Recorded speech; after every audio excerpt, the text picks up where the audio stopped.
All right. Well, good morning, good afternoon, good evening, wherever you might be. I hope it's a good one. Um, Thank you again for having me, taking some time out from your evening here or wherever you are to listen to me speak about this lecture. A little bit about myself. My name is Patrick Cowling. I am not in academia. I am not a researcher, and I do not publish papers. I am a wet finger dentist, meaning that I am in the trenches doing bread and butter restorative dentistry every week, like most of you. And I've been in private practice for over 31 years, and I am also a visiting faculty at the Spirit Education Center. So I have to go over a few disclaimers. All the clinical photos you will see are mine, and no photoshopping of any of them, or other than cropping and maybe just adjusting the light exposure. All the illustrations are mine unless I say otherwise, and I will give credit to those authors if I use them. I was invited by BISCO to give this lecture, and I have requested no monetary exchange, but rather I would rather have product exchange for our hands-on workshops. And that way we can give it to our students. And really is because we believe in the product, and so we want to have other people use it. With that being said, all the formalities out of the way, and we will just start with our lecture. So today's lecture, I will review deep marginal elevation, polymerization stresses with light cured composites, and certain challenges we may see when we're using traditional light cured composites, like in deep restorations, especially DME. So DME, what is it, and how does it play a role in dentistry? So DME stands for deep marginal elevation, and it's really nothing new. It's been around for a long time. In fact, around 2006, deep marginal elevation was first introduced by Kresge, and it became popular really just in the last few years with Pascal Monnier and social media.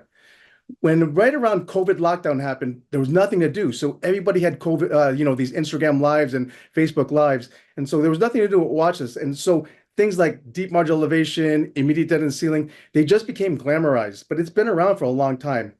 And really, it was really introduced to answer any of the challenges we have of subgingival margins. Subgingival margins, they were very difficult to restore, with traditional methods. They were often sent out for a crown lengthening. In fact, beginning of my career, first 20 plus years of my career, I was guilty of this. I would see a deep carious lesion, and I would actually refer it just straight to the periodonts and handle it from that point. But nowadays, with deep marginal elevation, we don't need crown lengthening anymore. But this is because when I was in school 31, 32 years ago, this is what I was taught. And it might be the same now. I'm not sure what students are learning today, but 32 years ago, I was always told to always, always, always finish your margins on sound tooth structure. And it kind of made sense back 30 plus years ago because the composites, the bonding systems we used back then, they weren't as good as they were today.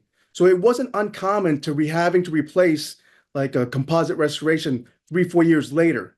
So if you can imagine trying to put a porcelain restoration on a composite that we already expected to replace in 3 or 4 years, that was really, frowned upon.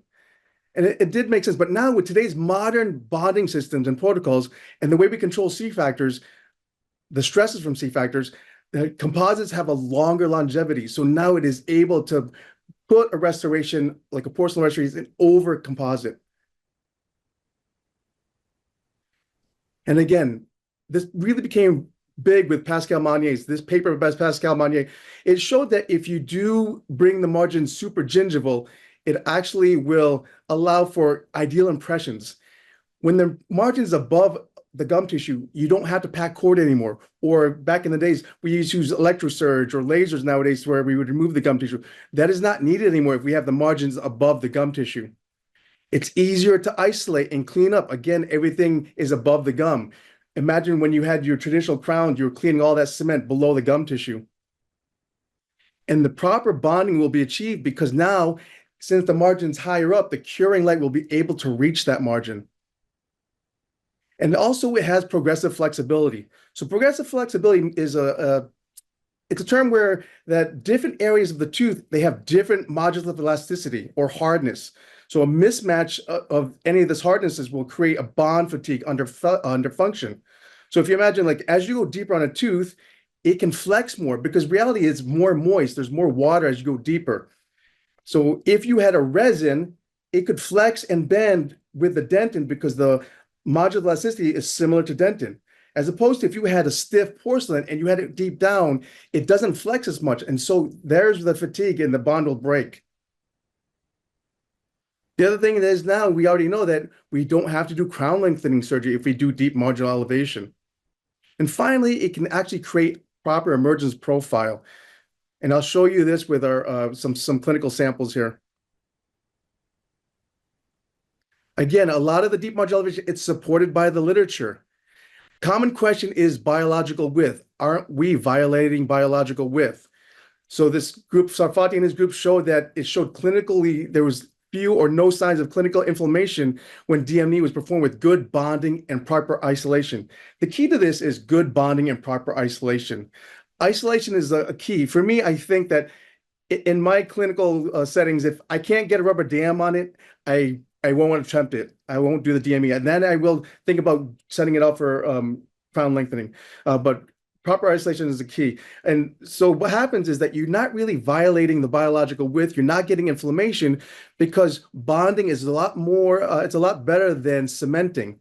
So when you had a traditional crown and you cemented it, your margins might have a gap of 20 to 125 microns.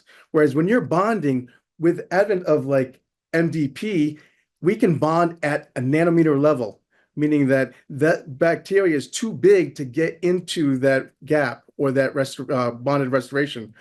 So as a reference, bacteria size is average size is about 1 micron. Now, 1 micron is equal to 1,000 nanometers. So if we're bonding at a nanometer level, that bacteria is too big to get into that bonded restoration. So you need bacteria to cause inflammation. And that's why there is no bacteria, because it's not allowed to get through. With that biofilm, it can't harbor in that margin anymore. And then another study shown here by this group by Bresner, Jardel, and Gresnes showed that 96% survival rate over 12 years when they used indirect restorations over a bonded DME, when it's bonded over a DME. So they had 197 restorations in 120 patients placed over a composite DME. And they followed it and they showed it, and they 96% survival rate. And so that roughly is about 189 restorations. So that means that about 8 failed out of 197. So it shows that DME does work. The literature will support that. So if I show you here, this is one of my clinical restorations or DMEs. Patients showed up and had some food impaction in front of the implant in this crown. So you can see on the x-ray that there was a big, large carious lesion. It's going towards the bone. And really what happened was that the porcelain broke off this old crown and was now getting food impaction. So all we did was I took the crown off. First of all, rubber dam isolation. This is back up, and I did the rubber dam isolation, took the crown off, and then I took the buildup out. And now we're going to use some caries detecting dye. Caries detecting dye, it really doesn't stain decay. It's really just staining denatured collagen, right? And so we use it to show us areas where there's denatured collagen. And so we want to remove those spots. And so you can use anything. Here I'm using the Carrari's caries detecting dye, but you can use any, like Sable Seek from Ultradent is a good one. Danville has one called Caries Finder Red. And there's another one by Reveal or it's called Reveal, and it's from Denpro. And so what happens is you stain it, you rinse it, and whatever remains red or pink, you want to remove it until we get a clean peripheral seal zone. So we want to keep removing. So typically with these large restorations or large carious lesions, you might actually have to use a caries detecting dye several times. It's not uncommon for me to do 5, 6 different applications of rinsing, removing decay, rinsing, back and forth 5 or 6 times until I get to where I want it. And so once we get it to where we want it, we actually are now going to build that back up. And so I'll show you different ways of doing a deep marginal elevation. And so in this instance, I'm going to show you how we use a matrix within a matrix. So I actually have a Tuffle matrix and a cup matrix inside that Tuffelmeyer. And so I'm now going to just isolate that with the matrix. And then I'm going to put my composite, cure it. I'm going to build that deep marginal elevation back up. So I'm raising the margin above the gingiva. Ideally, I just wanted to be a couple of 1 or 2 millimeters above the gum tissue. or just below the height of contour of the adjacent tooth. I recontour it, and now I take an impression of that and I send it off. So I did this back in 2021. And so you can see in the first x-ray, you can see the decay. The second x-ray shows me the finished DME with the restoration on top of it. And so you can see the DME right there in yellow. So I raised the margin up, and anything above that now is the porcelain restoration. And then we did a follow-up back in 2023. I wanted to show a periapical to show that there was no periapical abscess. Everything was good. There was no problems with the tooth. The nerve was still alive and doing well. And so it does work. Even in my hands, it worked. So, seeing is believing. When I saw this, I started saying, okay, this really does work. So that was an indirect restorations. And most people think that DMEs are really for indirect restoration. But reality is it can actually be also for direct restorations when you do a direct composite. So this patient came in and the x-ray showed a deep carious lesion on that upper second molar, first molar, sorry, right first molar, premolar. And you can see that deep cavity was going up towards the bone. So I isolated, I put a wood wedge. Now the wood wedge serves two purposes. Sometimes with these deep carious lesions, it'll get so deep that it can actually cut into the rubber dam. So my wood wedge is now protecting my rubber dam from getting cut by the burr. At the same time, it's actually pushing the ligaments a little bit to give me a better contact when I'm finished. So the second photo shows me opening it up, and then the third photo, I'm now applying my caries detecting dye. So with the caries detecting dye again, we're just going to remove, clean, remove. So I have to do it several times. And then when I get to the second photo or the middle photo, you can see now I have a clean area where that's now sound tooth structure. And then I'm now going to place a modified Tafelmeyer. So the first example I showed you, I used a matrix within a matrix. This one now is a modified Tafelmeyer. And it looks like this. And again, it's really just enough to get it above the gum tissue or just below the height of contour of the adjacent tooth. And so you can get these there. You can either cut these yourself or you can actually buy them now. You can get them from Bill Gerges out of Australia, or even I think now Toshmed.com. They sell them in packs of 50. So it's readily available. So now I place that, and then I go through my proper bonding protocols. And then once I have raised that margin up just above the gum tissue or just below the height of contour of the adjacent tooth, now I treat it like a normal tooth, like a normal cavity preparation. I use my conventional sectional matrix, and then I will now have here I'm using a ring clamp because a Garrison clamp won't fit in that area where it's kind of like crowded. And then that white is just that's just Teflon tape. That's just there to help seal the margins at the gingiva. And then I like to always turn my class 2s into class 1s. And so now I'm building the wall. And then I just go forward from there. And now I am just putting my dentin replacement. And now that first one now is the final enamel replacement with a little bit of anatomy. I check the occlusion. And then the final third photo is now polished and ready to go. So as luck would have it, this patient came in a week and a half ago for just our regular hygiene check. And so I was able to take a photo. I asked him if I could take a photo and show that, that it's still doing well. So you can see here from the x-rays back in 2021, where it showed the initial deep carious lesion and then my restoration. But now a week and a half ago, the x-ray still shows that it's doing fine. But more importantly, I want to show you the photo. The photo shows that there is no inflammation. Even though I'm down almost to the bone, there's no inflammation. Again, we're not violating the biological width. So again, DME does work and the literature will support it. So let's move on to composites. Okay, I want to show you how traditional composites work. Not everybody knows, they just kind of place it, this is our bread and butter, we do it every day. But I want to show you, and I want you to think differently about composites. All composites will actually move. And it's hard to conceptualize this because you can't really see the composite moving. But what happens is when you light cure the composite there's monomers in there. The monomers or molecules will actually combine and hook up with each other, and they will actually contract. And they will contract and move towards the center. All composites will do this. Oftentimes, you'll see people say that the composite will shrink, but they're not really shrinking. They're just compressing or contracting. It's almost, I would say, like if we were to take a photo of 100 of us and we can't fit in the frame of the camera lens, we just compress, we move in closer together.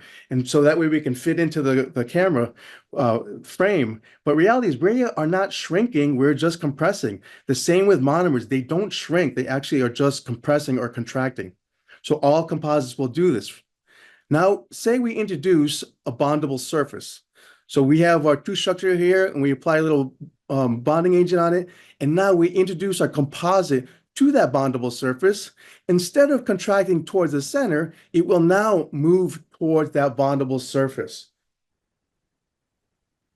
And that's good and fine. But now what happens if we introduce multiple surfaces? So say we have this occlusal cavity preparation, our typical class 1 preparation, right? Now what happens is we place the composites there, but instead of one bondable surface, we have 5 bondable surfaces now. We have the mesial, the buccal, the distal, the lingual, and the floor. So again, the composite will move toward the bondable surface. Here we now have the curing light cure the composite, but we have 5 bondable surfaces. What we've done now, we just introduced this competition.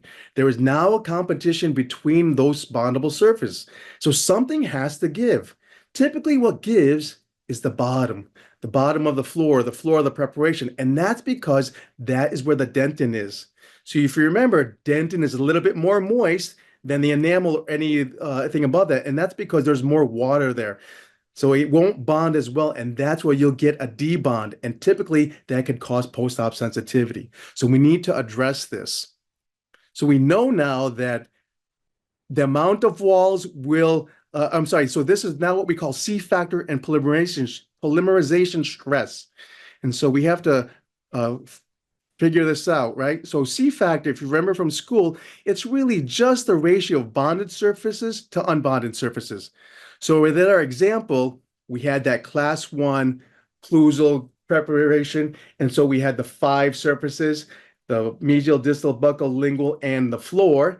And that's the bonded surface, and the unbonded surface would be the top. And so again, that is a C factor of 5. Now, why is this important?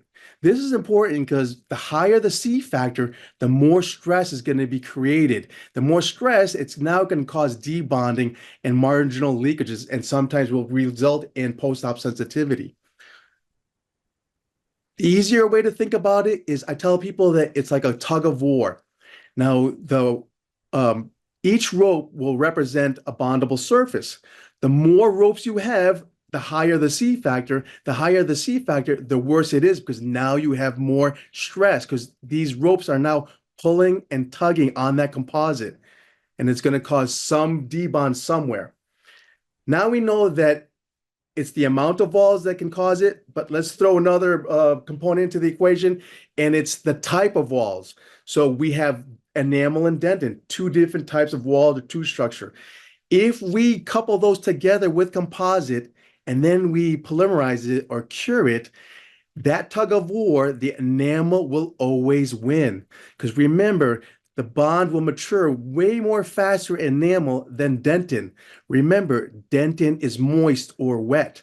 And so it's just like if you were to glue something like at home or in your workshop, it's harder to glue something to something that is wet. So if you have both those bonded together at the same time, enamel will always win. So if we go back to our class 1 preparation, we bulk fill it, we cure it. Again, that tug of war, the enamel will always win. We will get a debond at the bottom of our preparation. Again, sometimes causing post-op sensitivity. And that's for sure what we want to avoid. Patients don't know what you did in their mouth. They don't care about the anatomy. They don't care about the composite that's in there. They just care that it doesn't hurt. If you cause pain, that's the fast way of losing a patient. So let's talk about, so I'm going to go back. So we're going to take it down now to like a molecular level. Okay, I don't want to boy, you're just going to just make it very simple, but there are monomers in the composite, like methylmethacrylate, like bis-GMA or TEG-DMA. There's other monomers in there too. But these monomers, if you look at them from a molecular level, they have this double bond. So this double bond is important because what happens if we look at just at the double bond, there is also a photoinitiator in your composite. When you cure it and you polymerize the composite, that photoinitiator now reacts and creates a free radical. That free radical now will combine or bond to the carbon and break that double bond. So this is just a simplified version of it. Now that the double bond is broken, it allows for a bond to open up. And so now the configuration of this monomer has changed, and now it allows it to actually hook up with other monomers. So when you cure it, and that's how we go from a monomer to a polymer, because now many different monomers are hooking up together. This is what we call cross-linking. This is really fine and dandy like this, but in the real world, this is not what happens. When you cure with your curing unit or your curing light, it actually will happen so fast that the cross-linking happens and occurs so quickly that the monomers will kind of bump into each other, and they just kind of hook up as fast as they can. So now it's not really a even chain, it's more like chaos. And now this is causing more stress. And so the polymerization stress is going to be created even more when you cure it faster, because you're not allowing the monomers to get in a orderly fashion, right? It's more like a chaotic matter of linking up. So remember that. So let's look at the third component, which is the curing lights itself. When you look at the curing lights, there are three different curing lights, okay? There is the halogen lights, which is the old school ones, then the LED lights, and the newest one is the plasma arc. When we look at these, the halogen is what I used back in the 90s, early 90s, what I used. And these are the bigger units. They're more affordable. I was looking at the lights, just this last week or so, and you can find a Kerr Optilux. That's what I had back in the 90s. And they're about $350 on eBay. I don't even know if they make them anymore, but you can get one on eBay. And the thing about these is that they're not so used anymore because they generate a lot of heat and they take longer to cure because they're not emitting enough output. Whereas now the most popular ones are the LED ones. And this is pretty much what most of us have in our offices now. And they're a medium cost. So I have a blue phase, but you can get a Valo. There's a bunch of different curing lights, and they're energy efficient. They have a longer lifespan. They're lower heat production, and they're a little bit more faster curing times than halogen. The other thing too about this is that halogen was always a big unit, whereas these the LED ones, they're actually now like cordless. You just like a little wand. And the newest one now is the plasma arc. And these are the most expensive ones. I was looking up, you can get a sapphire one for like $4,300 for a curing light.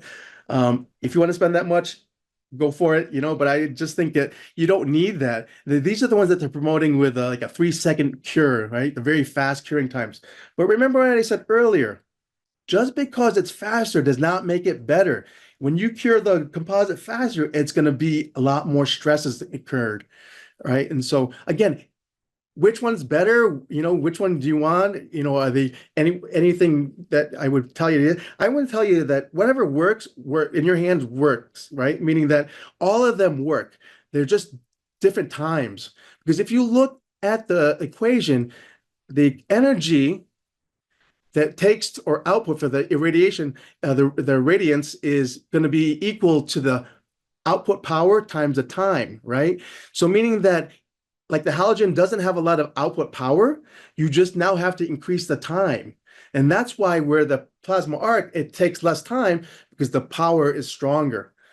So really you could use any of those three. You really just want anywhere between like 400 to 600, is adequate enough to cure the composite. But the other factors too is that the distance of light source.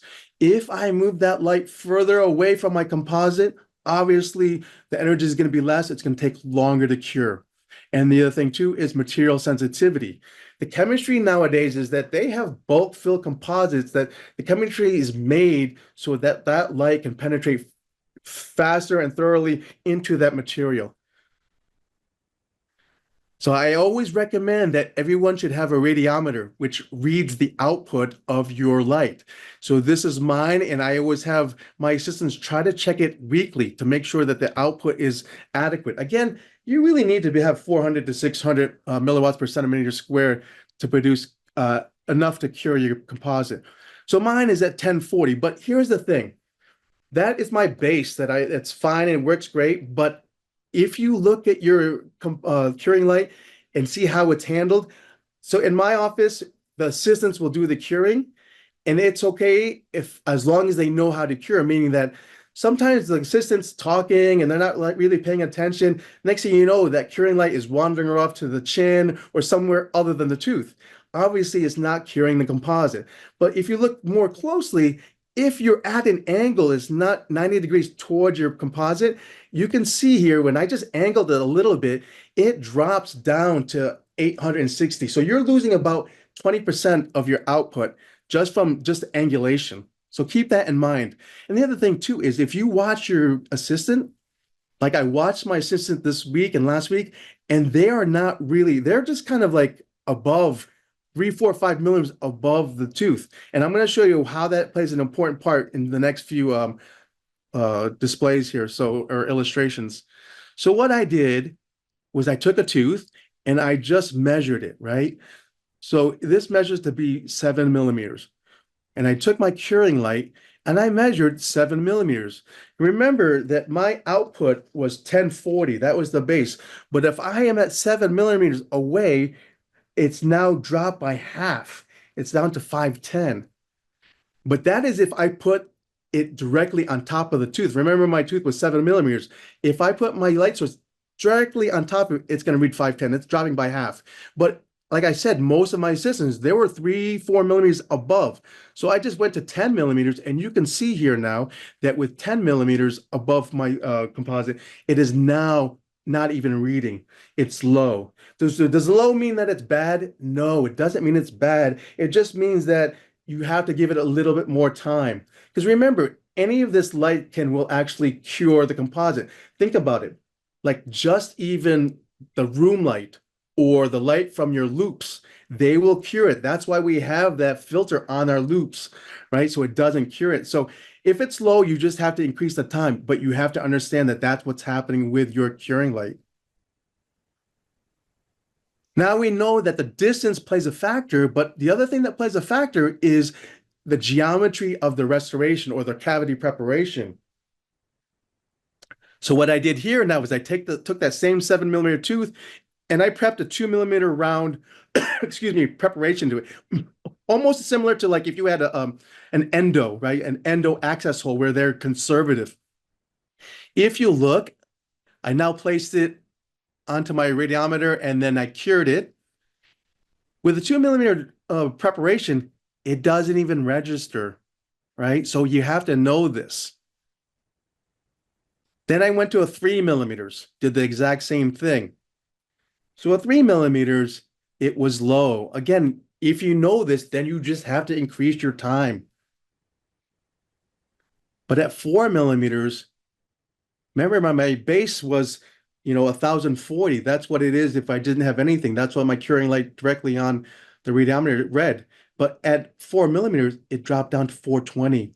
So again, with this, you need to know that you have to increase your time. Or the other thing is you have to find a different material. So now we can see the challenges that we face when we use light cured composites. They have certain limitations. That one of most common one in our office is just the distance from the source, right? And so my first example on the left that I showed you with the DME, it was indirect. It didn't really have much play with the distance because I can get my curing light directly over the top of that. But my second one that had the direct restoration, the composite, the remaining cuts did not allow my curing light to go any closer to the composite. So I have to use something different. And that's where we now have to think that we have to use something else. Because again, the cured composite, the light cured composite, they have a photo initiator that's going to be reacted to the light that starts the whole polymerization process. But now if we introduce dual cure, not only do they have the photo initiator, but they have now a chemical initiator. So it has a little safeguard, right? If the photo initiator or the light doesn't work, we can always back up on the chemical initiator. All right. So now that's why we have a dual cure composite, especially for these deep, deep, deep restorations. So this is from Ali Sadr out of University of Washington. And what they did here was they did a study where they did these 4 millimeter preparations, right? And they filled them, they bulk filled them. This on the left, I think they used several ones. This one I think was Surefill SDR. And then you can see, so just think about this as an upper tooth because it's upside down. So if you look, they're gonna fill it, right? So now they're gonna fill this whole thing, the whole 4 millimeters with a bulk fill composite, and they're gonna light cure it. If you look at the top, which is really the bottom of the preparation, they're gonna cure. You can see that white band start to form. That is a debond.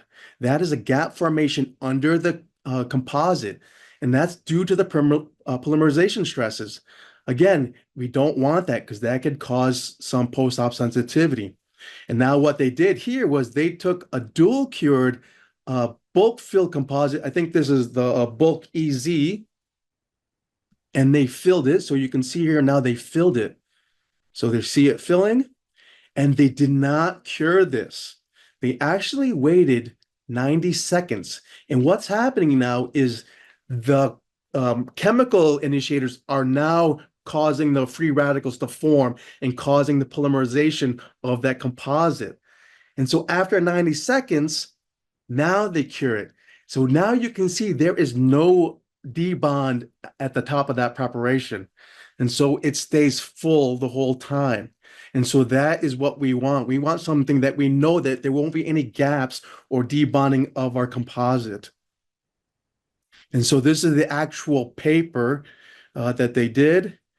And it showed that dual cured showed no decrease in the degree of conversion throughout the whole 4 millimeters depth, and there was no gap formation. Whereas the light cured, it did show gap formation and shrinkage at the top of that 4 millimeter depth.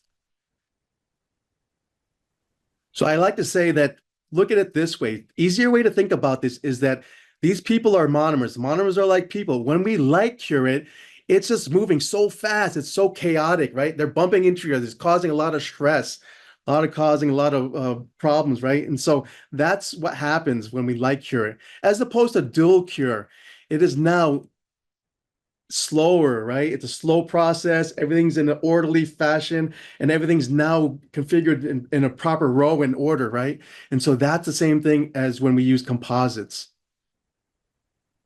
Again, the literature will show this. They will back this up. So this one, they show the shear bond strength between light cured and dual cured. And so the conclusion was that the shear bond strength of dual cured composites actually were comparatively higher than the light cured composites. And then here's another paper that showed the effect of dual cured composites as a restorative material and marginal adaptation of class 2 restorations, exactly what we're looking for. And so when used as a filling material, the dual cured composites, when bulk placed, they actually have a good marginal adaptation, similar to when applied with a complex stratification technique, meaning that when we do a direct composite and we layer it like layer by layer by layer with a direct composite with light cure, we get that there's not much gap formation or debond. But when you use the bulk fill dual cured, it has the same adaptation or marginal adaptation. There's no leakage as well. So it can work just as well as doing it with a layering technique. And then finally, again, this shows that dual cure composites, when used, it did not reduce any of the micro hardness, as well as the conversion rate remained the same throughout the whole depth of the preparation or the composite. And there was no gap formation that was similar or shown when we used light cured composite. Again, the literature just shows and supports that dual cure composites work. So what are the dual cure composites out there? So Bisco has one. It's the core flow composite, and Zest has a bulk easy, and Ferrari has Clearfield DC core. Now I've used both Bisco and Curare. I have not used the bulk EZ, but the literature was what showed that they use for their testings, and it works. Well, you can see in all of these dual cured composites, there are two tubes in an auto mixing matrix tip, right? And so the two tubes is a catalyst and base, and then when they do the through the tip, it's gonna auto mix it together, and that's where it's gonna start the chemical initiator to start those free radicals. So all of these, when they showed them, they actually all have very high compressive and flexural strength. The working time is good in the sense that it's 2 minutes with a setting time of 7 minutes, meaning that even if you didn't use any light, they will set within 7 minutes. And again, they are stackable and they are low shrinkage and they are radio opaque. So now I'm going to show you some clinical examples. And so with my clinical examples, I will be using Bisco.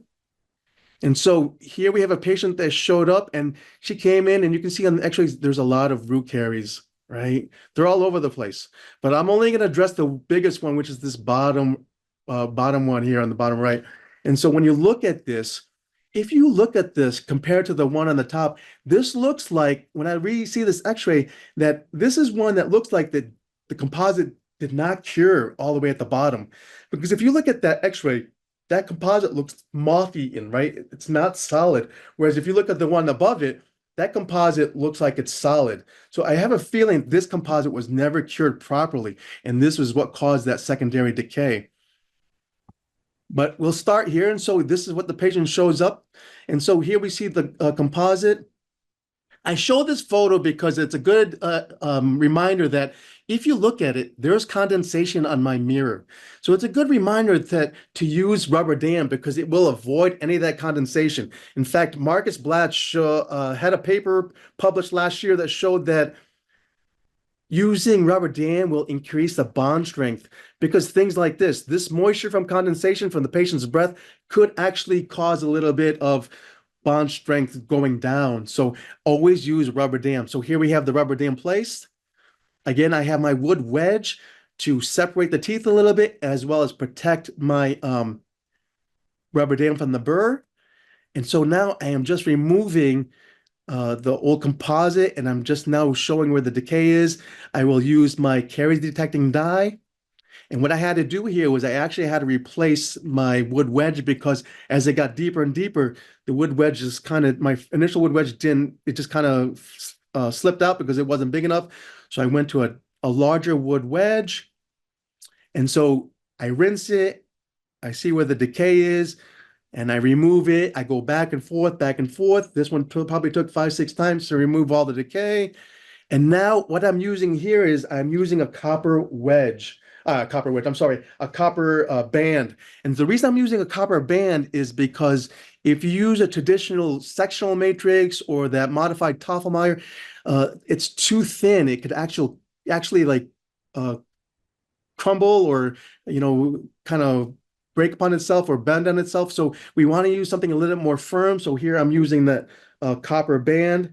And typically we use between a 0.06 to 0.1 millimeters. This one I believe is 0.1 millimeters. And I'm securing it with that blue is just liquid dam. So now I have it sealed off. I actually aerobrated it first. So the aerobration, there's a lot of aerobration units out there. You could use a Danville micro etcher, which is what I use. It's the least expensive. It's about $250.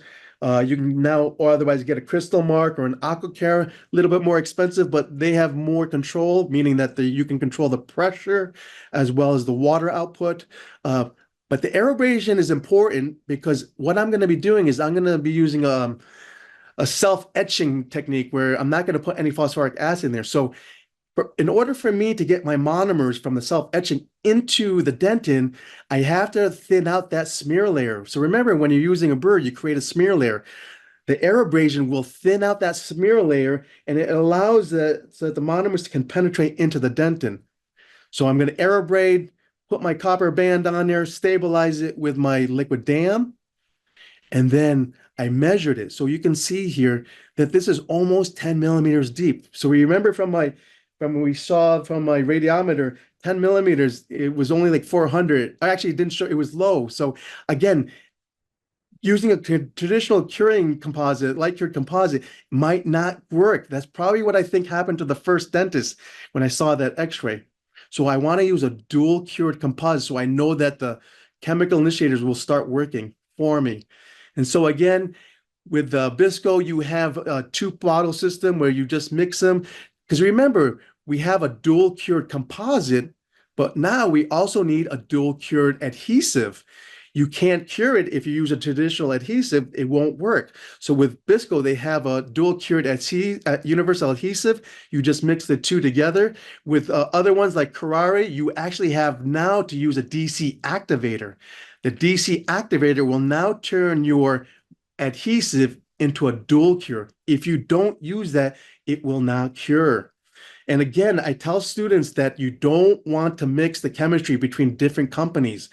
That DC activator is really only made for their bond, as well as like the Bisco, their part A, part B is only made for their bond. So you don't want to mix those up. Again, with this, it can be used with total etch, self etch, or selective etch. I should say selective etch, not elective. But I'm going to use the self etch. Again, it contains the MDP for better seal and durability. Remember, we're going to use the MDP, and it's going to bond at a nanometer level.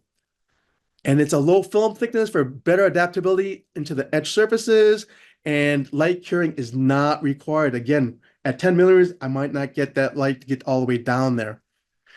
So with both of these, you're going to have equal amounts of the A and B, or dual cure and DC activator with their adhesive. So equal amount, and you're going to mix it for a good 5 seconds.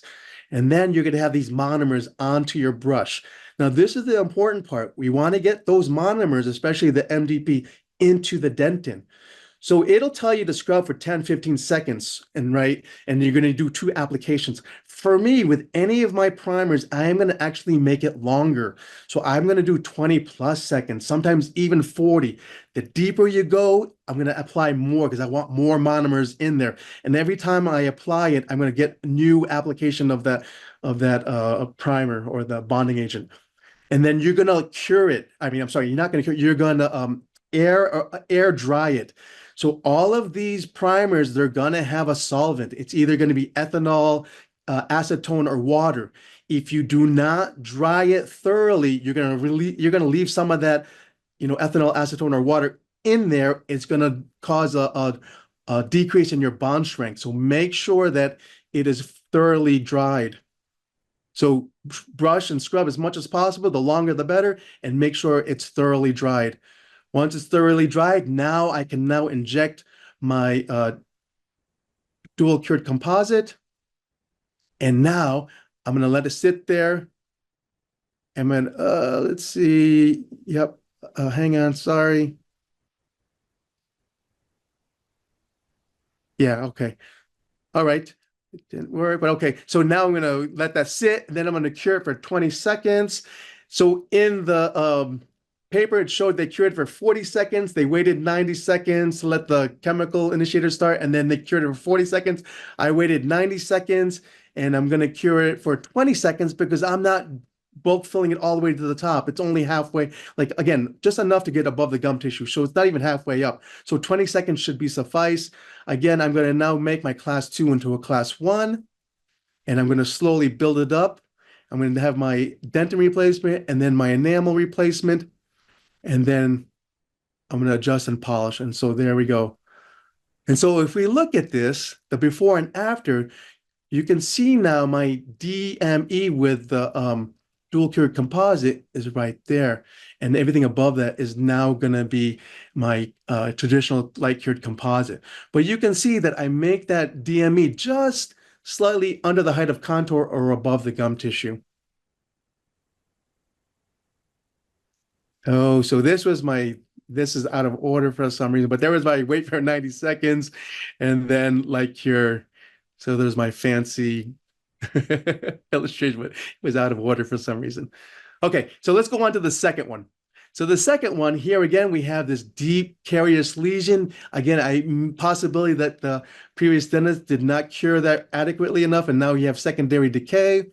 Same exact thing. I'm gonna now rubber dam it. So I've already cleaned most of it out, and I use my caries indicator dye. And there we go. I aerobrated it. And then this time, so one I use the matrix within a matrix. A second time I use uh, the copper band. Another time I use the modified Tafelmayer. This time I'm just going to use wedges. So you can see that the wedge is going to actually seal off the bottom of my margins, right? So now I don't need to use anything else. And so now I'm just going to apply my bonding agent. And then I'm just going to put my dual cured composite. And so now we have wait for 90 seconds. And then I'm going to light cure for 20.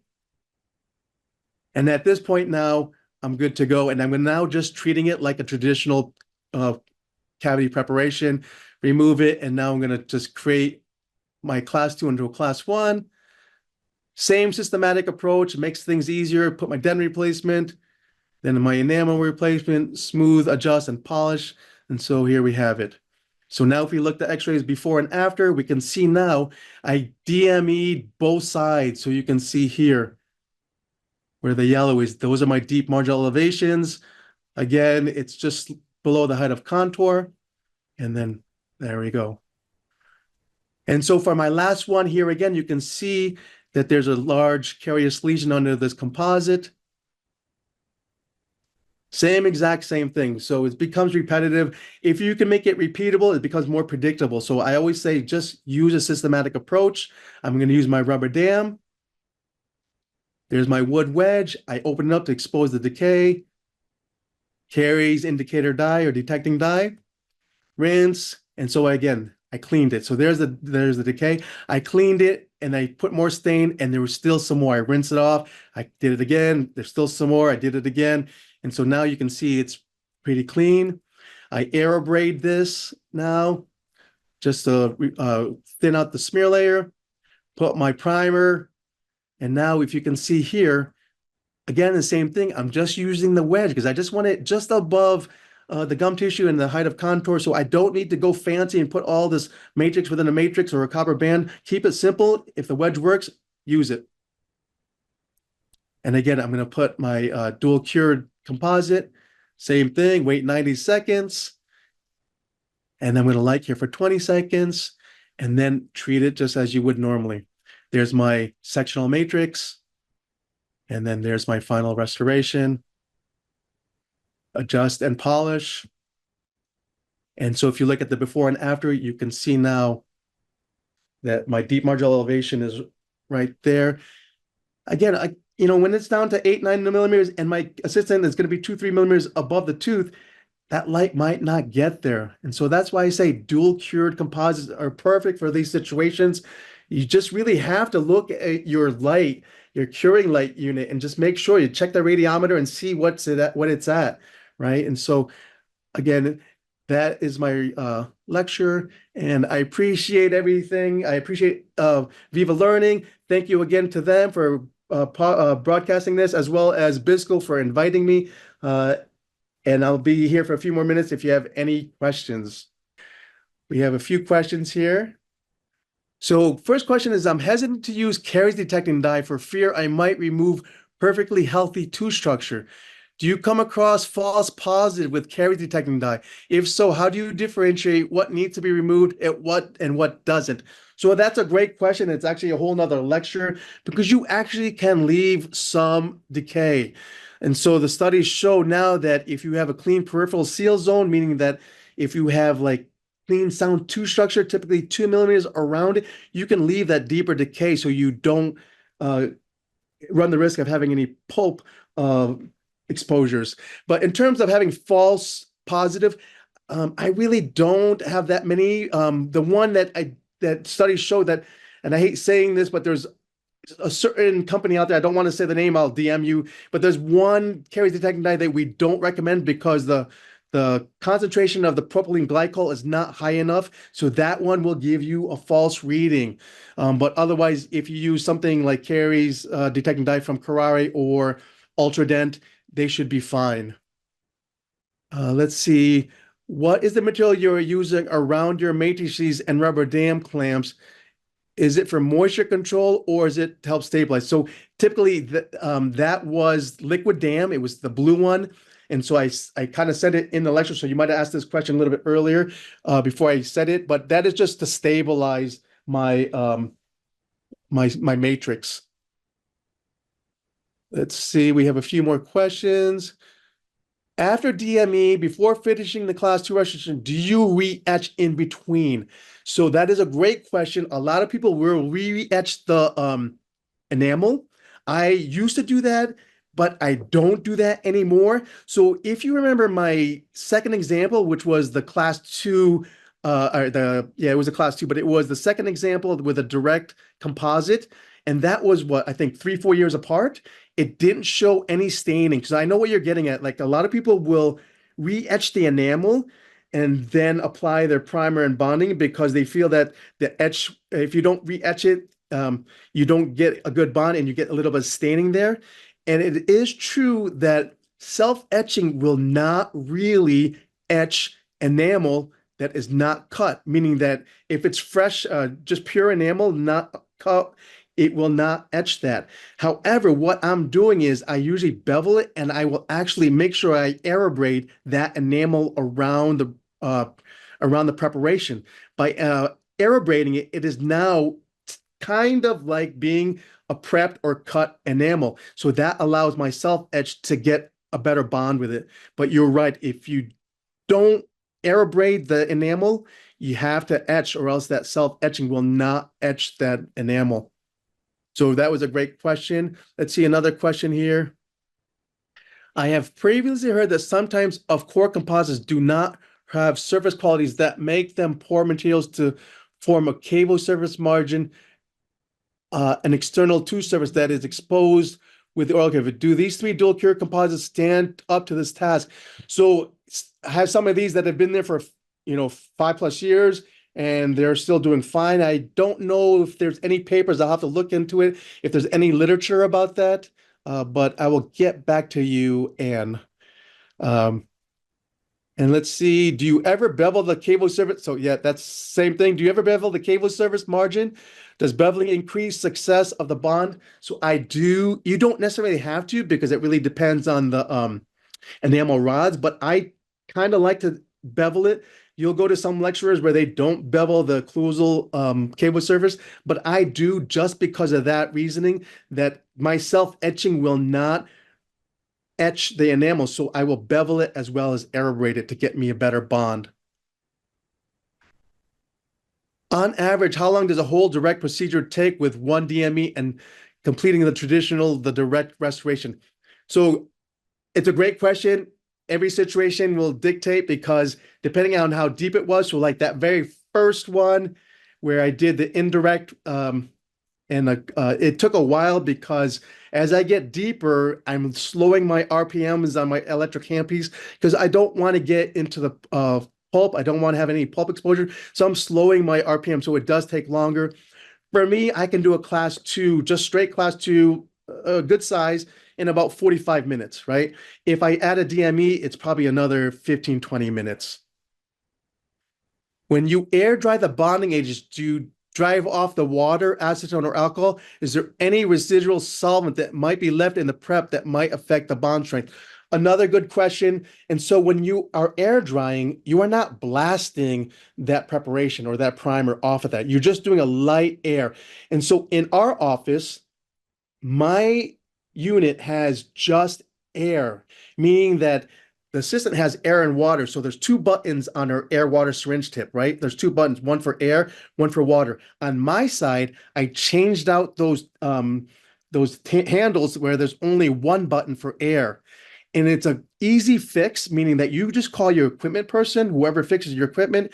You can buy these from your, dental company, and they're just handles that just have just the air, and they can replace it for, I think it was less than $100, make $80 or so. So that way I know that there is no air in my water line. So there's no chance of getting any of the water onto that primer or that, into the primer. But when you are removing it, you're just doing a light pressure of air. You're not blasting it because otherwise it'll go everywhere. In the direct case restored with two plastic wedges, are you worried that you might have an open contact? I was always taught you need a ring to separate the teeth with, and so what happened is that um, the wood wedge is going to separate it, right? So I always use a wood wedge as a pre-wedge. That is going to separate the teeth. You can't get that same movement with a plastic wedge. And so when I go back in, when I go into restore it, I'll already have a little bit of that movement from my wood wedges. When the ring, you're right, sometimes, you want the garrison to give a little more pressure to give separation, but some of that separation is already done for you. And so really, I really haven't had any problems doing it this way. Have you used the Contact Pro tool to bring light into the box? I am not familiar with that, but that is something I'm going to write down and look into. So that might be another answer to, our challenges of having these deep restorations with our traditional light cured composites. So if there's a tip that can get down there, yeah, that would be ideal. Excellent presentation, great presentation, excellent. Thank you so much. Thank you, thank you, thank you. Uh, what if the caries were below the gingival margin? So that's really what the DME is. If it's below the gingival margin, if I can isolate it with a rubber dam, then I'm going to fix it. If I can't isolate with a rubber dam, then I won't even try the DME. I think my time is up though. So I'm going to stop here and I will see if I can address these other questions later on. No problem.